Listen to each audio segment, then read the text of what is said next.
The most effective cage is the one whose bars remain unseen.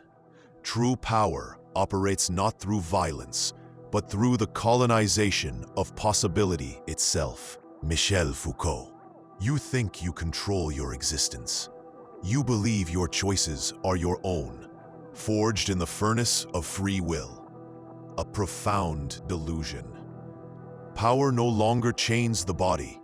It shapes the mind that believes itself free. The modern apparatus of control requires no dungeons, no torture chambers, no public executions.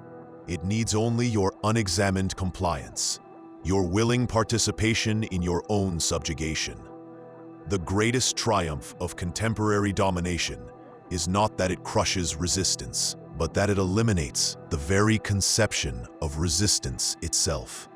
Where once power announced itself with spectacle and ceremony, it now operates with algorithmic precision, embedding its logic so deeply within mundane reality that you no longer perceive its presence. You have been rendered docile, not through brutality, but through subtlety, a masterwork of invisible coercion.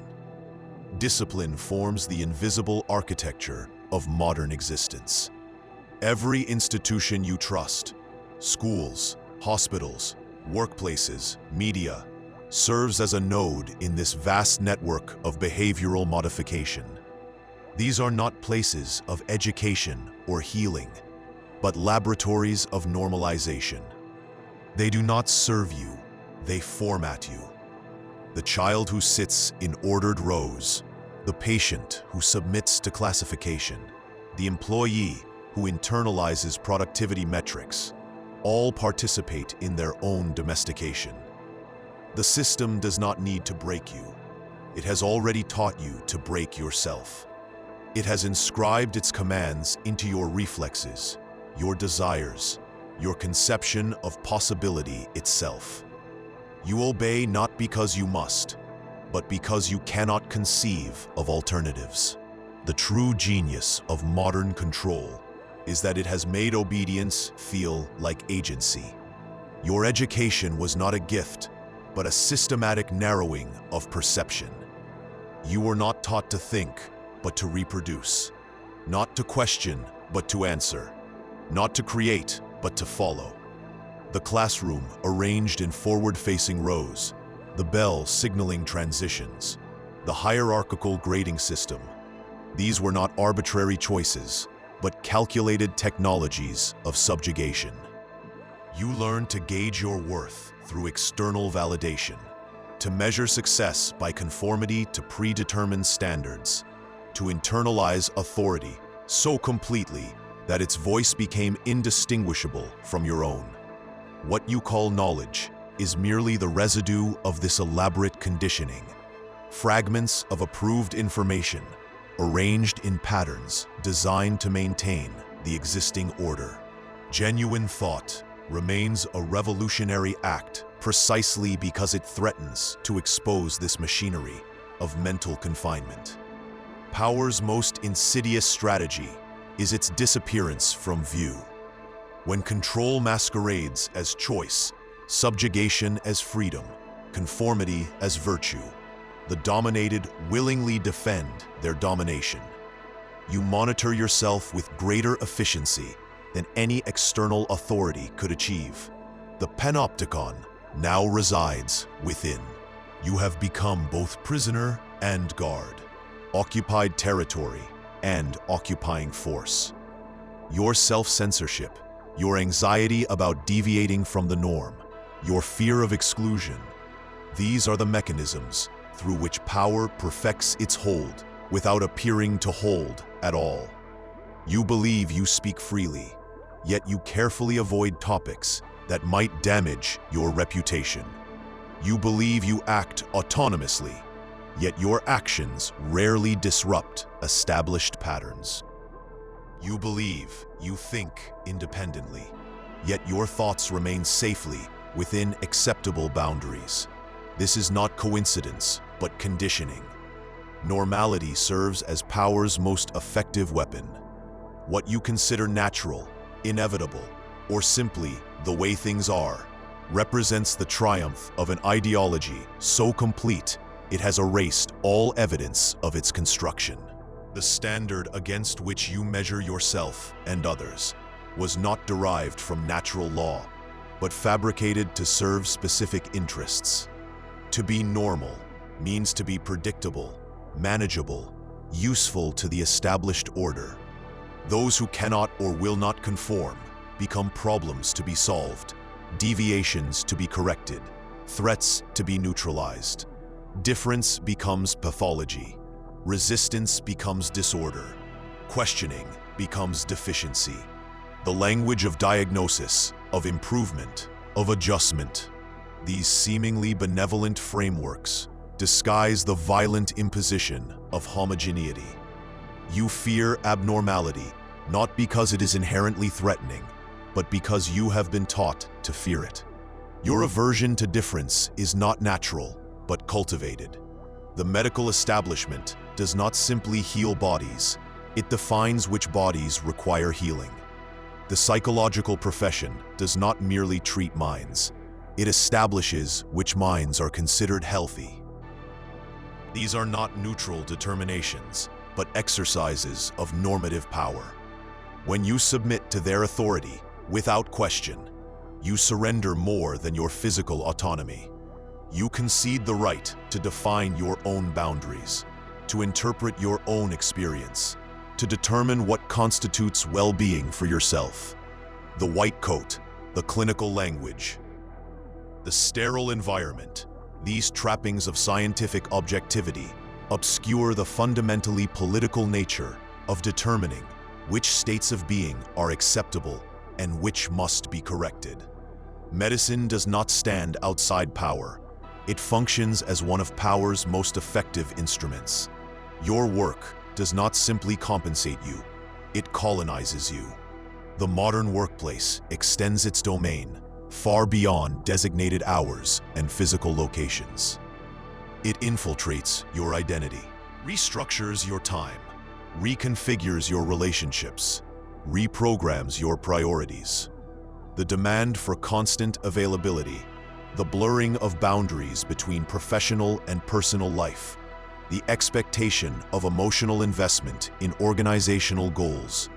These are not unfortunate byproducts of contemporary capitalism, but its central operating mechanisms. You are valued not merely for what you produce, but for what you become. A subject whose desires align with institutional objectives, whose self-worth depends on professional achievement, whose sense of purpose derives from corporate mission statements. You call this career development. A more accurate term would be identity manufacture. Strategic self-awareness begins with recognizing the extent of your conditioning. Every automatic reaction, every unexamined belief, every emotional response deemed appropriate. These are not expressions of your authentic self, but artifacts of your programming. Your desires have been cultivated, your ambitions channeled, your fears implanted. What you call personality is largely the residue of systematic manipulation. You must first see the cage before you can begin to dismantle it. This recognition is not merely intellectual, but visceral, a sudden, disorienting awareness that what you have always accepted as natural is in fact constructed, that what you have taken as given is actually imposed. This moment of clarity carries both danger and potential. It threatens the comfortable illusions that have structured your existence, but it also creates the possibility of genuine choice, of strategic action rather than conditioned reaction. The strategic mind recognizes that obedience operates through pleasure as often as through pain.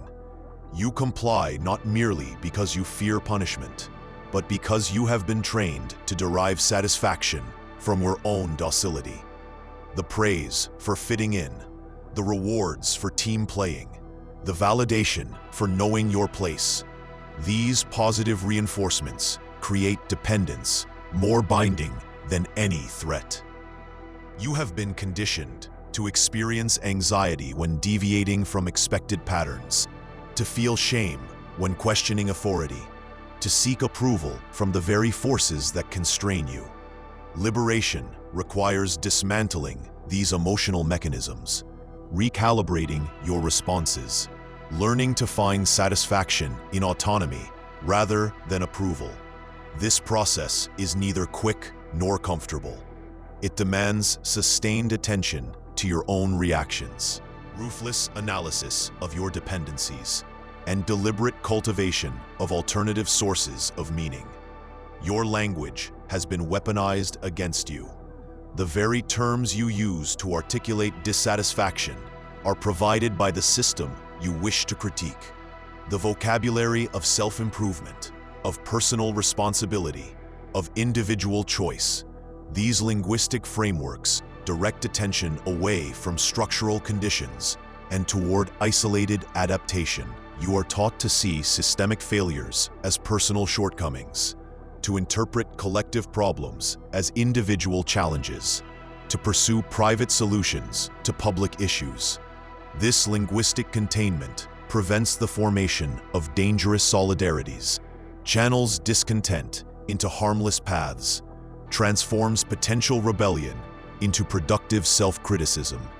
Strategic resistance begins with linguistic insurgency, the development of alternative vocabularies, the reclamation of conceptual territory, the creation of new discursive spaces where different realities become conceivable.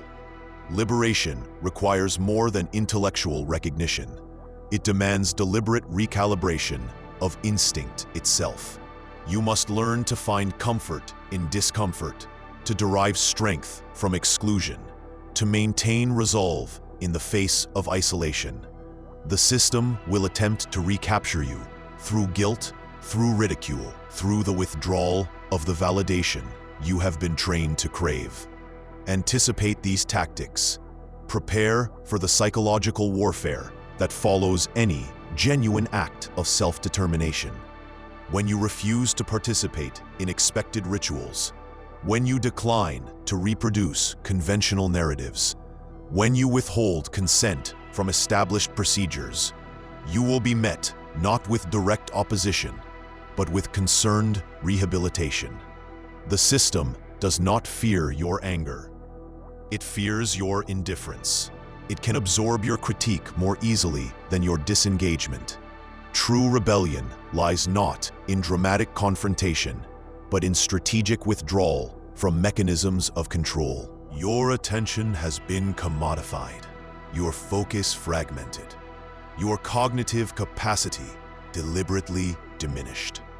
The constant interruptions, the endless notifications, the ceaseless demand for immediate response.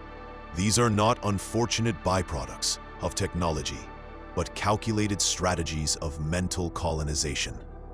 A distracted population cannot organize effectively. A cognitively overwhelmed citizenry cannot develop complex analyses. An attention-depleted public cannot sustain the concentration necessary for meaningful resistance. The capacity for sustained focus, for deep consideration, for prolonged engagement with difficult questions. These cognitive skills now constitute revolutionary capabilities. To reclaim your attention is to reclaim your power. To cultivate concentration is to cultivate potential for action. To defend your cognitive boundaries is to defend the possibility of autonomous thought. Strategic invisibility offers a powerful counter-methodology. Learn to operate beneath perception.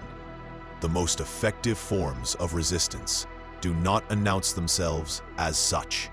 They do not seek recognition or validation from the systems they oppose. They work in silence, in shadows, in spaces overlooked by surveillance. Power expects resistance to be visible, confrontational, easily identified, and therefore easily neutralized. True strategic action preserves its energy, masks its intentions, and strikes only when advantage is assured. This is not cowardice, but calculation, the recognition that premature exposure ensures failure. The strategic actor understands that visibility is a vulnerability, that transparency serves those who monitor more than those who act. Learn to disappear, not physically, but categorically, to become illegible to systems of classification, to operate between established identities, to move through institutional blind spots. Develop the discipline to delay gratification, not the shallow, commercial variety that sacrifices present pleasure for future consumption, but the deeper discipline that forgoes immediate validation for authentic sovereignty. The system promises rewards for compliance, status, comfort, acceptance, the illusion of security. These are mere distractions, glittering lures designed to keep you voluntarily tethered to prescribed patterns. True power lies in your capacity to remain unmoved by such enticements, to act from internal conviction rather than external conditioning. This discipline requires rigorous self-examination, constant vigilance against internalized control mechanisms, and strategic calculation regarding which battles merit engagement. Not every provocation deserves response. Not every opportunity deserves pursuit. Not every injustice deserves immediate address. The strategic mind distinguishes between impulsive reaction and calculated action. Your emotions have been weaponized against you. Outrage mobilizes, but exhausts. Fear motivates, but paralyzes. Hope energizes, but deludes. The system has learned to manipulate these affective responses with scientific precision, to stimulate and dampen emotional states according to strategic requirements. The 24-hour news cycle, the algorithmic curation of information, the carefully calibrated provocations of political discourse. These are not neutral conveyors of facts, but sophisticated technologies of emotional management. Emotional discipline forms the core of strategic effectiveness. This does not mean suppressing emotion, but refining its expression, channeling its energy, preventing its exploitation. Learn to feel without being defined by feeling. Develop the capacity to observe emotional states without becoming captive to them. Use passion as fuel rather than allowing it to consume you. Time itself has been weaponized against you. The relentless pace of modern existence, the deadlines, the notifications, the constant demands for immediate response, serves to prevent reflection, to discourage deep consideration, to eliminate the temporal space in which resistance might germinate. Reclaim your relationship with time. Reject the tyranny of artificial urgency. The strategic mind operates on its own schedule, creates its own rhythms, establishes its own temporal sovereignty. Understand that patience is not passivity, but power. The power to wait for optimal conditions, to allow situations to develop, to act at the moment of maximum effectiveness. The system demands immediate reaction. It is designed to process and neutralize rapid response. Delayed, unexpected action disrupts this processing capacity. The ability to wait, to truly wait, with purpose and attention, constitutes a revolutionary capability in a culture of enforced immediacy. Understanding power requires recognizing its productive dimension. Power does not merely prohibit, it creates. It generates identities, forms knowledge, establishes truths, shapes desires. The system does not simply prevent certain actions. It cultivates specific subjects, particular ways of being. Your very sense of self, what you consider important, valuable, meaningful, has been formed within this matrix of productive power.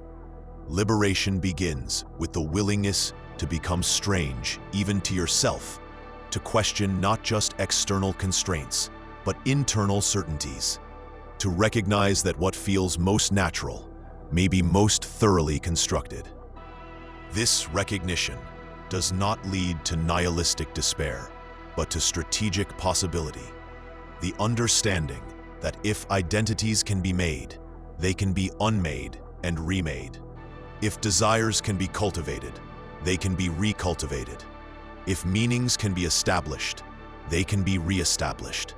Strategic patience outmaneuvers reactive impulse. The system thrives on immediate response, on predictable reaction, on the emotional short circuit that prevents calculated action. When provoked, you surrender advantage. When baited, you become manipulable. When rushed, you forfeit deliberation. Develop the discipline to pause before responding, to observe before engaging, to plan before acting.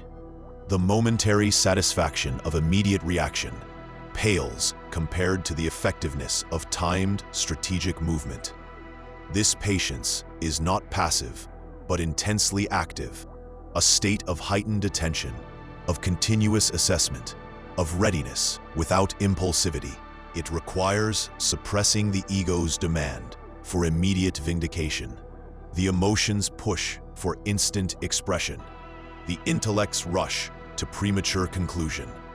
Strategic patience represents the highest form of self-discipline, the ability to subordinate momentary impulse to long-term effectiveness. The strategic deployment of presence and absence determines effectiveness. Know when visibility serves your purpose and when invisibility preserves your power. The system expects constant participation, continuous engagement, perpetual availability. Selective withdrawal disrupts these expectations. Determine where your presence legitimizes what should be delegitimized, where your participation energizes what deserves to atrophy, where your attention sustains what merits abandonment. Learn to discriminate between genuine opportunities for effective action and sophisticated traps designed to deplete your energy, to compromise your position, to expose your capabilities prematurely. The strategic actor understands that absence can be as powerful as presence, that strategic disengagement creates spaces where alternative possibilities can develop, where dominant narratives lose their grip, where prescribed identities begin to dissolve. Solitude has become revolutionary. In a culture of enforced connectivity, of constant social performance, of incessant digital presence, the capacity for sustained solitude represents a threatening capability. Alone, you might hear your own thoughts rather than echoing received opinions. Alone, you might discover desires uncalibrated to commercial imperatives. Alone, you might develop analyses uncontaminated by consensus narratives. The system encourages perpetual connection, not to enrich your life, but to maintain your integration, to ensure your continued exposure to normalizing influences, to prevent the development of dangerous autonomy. Strategic solitude does not mean isolation, but selective disengagement, the creation of temporal and spatial distances from which dominant structures can be perceived more clearly, alternative possibilities imagined more vividly, and independent action planned more effectively. Your body remains the final battlefield. However abstract power becomes, however digitized control appears, the body continues to serve as both target and terrain of struggle. The regulation of physical appearance, the standardization of health metrics, the normalization of constant productivity, the criminalization of certain substances and behaviors. These represent ongoing attempts to establish sovereignty over your corporeality. Strategic resistance includes physical discipline, not as submission to normative standards, but as cultivation of independent capacity. Strength that is not developed for display, but for effect. Endurance that serves autonomy rather than productivity. Health defined not by statistical conformity, but by expanded capability. The disciplined body becomes a platform for sustained resistance, a vehicle for prolonged action, a foundation for strategic patience. Physical dependency, whether on substances, comforts, or habits, creates vulnerability to control. Information has been weaponized, not through scarcity, but through excess. You do not suffer from insufficient data, but from strategic overload, a calculated abundance designed to overwhelm discernment, to paralyze judgment, to render critical thinking impossible through sheer volume. Contradictory claims, competing experts, alternative facts, endless context, constant updates. These do not enhance your understanding, but diminish your capacity for understanding itself. Strategic clarity requires information discipline, the ability to distinguish between data and knowledge, between facts and understanding, between content and insight. Develop taxonomies of relevance, establish hierarchies of reliability, create protocols for verification. Information without methodology produces not wisdom, but confusion. The strategic mind consumes selectively, processes systematically, and synthesizes deliberately, treating information as raw material rather than finished product. The collective has been systematically dismantled, communities dissolved into demographics, citizens transformed into consumers, neighbors converted to networks. This atomization serves power by preventing the formation of genuine solidarity, by ensuring that discontent remains individualized rather than organized, by transforming potential political action into personal lifestyle choice. Strategic resistance includes the deliberate reconstruction of collective capacity, not through nostalgic reversion to traditional forms, but through tactical creation of new solidarities. These collectives operate not through sentimental attachment or ideological purity, but through strategic alignment, through shared capability rather than shared identity, through coordinated action rather than uniform belief. They form, dissolve, and reform according to contextual requirements. They prioritize effectiveness over expression, achievement over affirmation, actual change over symbolic victory. You have been taught that power operates through prohibition, through limitation, through the capacity to say no. This understanding renders you vulnerable to power's most sophisticated operations, its ability to say yes, to enable certain actions while channeling them into safe expressions, to permit resistance while ensuring it remains symbolic rather than transformative. True freedom is not the absence of constraint, but the presence of strategic capability, the ability to act effectively towards self-determined ends. This capacity is not granted, but developed, not received, but created through deliberate practice, through calculated risk, through continuous refinement of judgment. The strategic actor understands that formal permission without practical capability produces not freedom, but supervised performance of freedom, a simulation that legitimizes control while providing the comforting illusion of autonomy. Awareness alone changes nothing. Analysis without action becomes mere intellectual entertainment. Sophisticated description of chains rather than their actual breaking. Strategic effectiveness requires moving beyond recognition toward implementation, beyond understanding toward application, beyond critique toward creation. This transition demands different capabilities than those valued in intellectual discourse. Practical judgment rather than theoretical sophistication.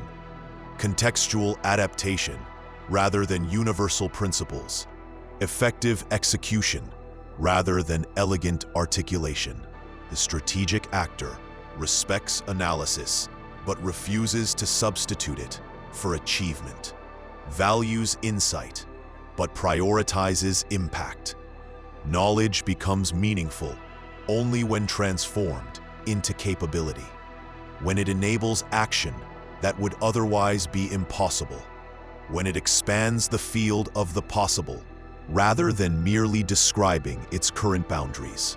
The future belongs to those who cultivate strategic opacity, the capacity to remain partially illegible to systems of surveillance and prediction. As algorithmic governance extends its reach, as predictive technologies refine their accuracy, as behavioral modification becomes increasingly precise, the ability to preserve zones of uncertainty becomes increasingly valuable. This is not achieved through dramatic disconnection, but through tactical inconsistency, through deliberate introduction of noise into behavioral signals, through strategic maintenance of contradiction. Become the exception that disrupts the pattern. Cultivate habits that confound algorithmic prediction. Preserve capabilities not reflected in digital footprints. Develop resources not visible to institutional tracking. The most powerful position combines comprehensive perception with selective revelation, seeing clearly while remaining partly unseen. Remember this: what feels like freedom is often carefully designed captivity. What appears as choice frequently represents selection among predetermined options. What presents itself as opportunity commonly functions as obligation. The most effective constraints are those you enforce upon yourself, believing them to be products of your own judgment rather than implanted imperatives. Liberation begins not with dramatic external action, but with the more difficult internal work of distinguishing between authentic desire and programmed response, between genuine necessity and artificial urgency, between actual capability and permitted activity. The strategic mind maintains constant vigilance against these subtle substitutions, these political sleights of hand that transform control into consent. True sovereignty emerges not from absence of influence, but from conscious navigation of inevitable influence. The capacity to recognize, evaluate, and selectively incorporate or reject the forces acting upon you.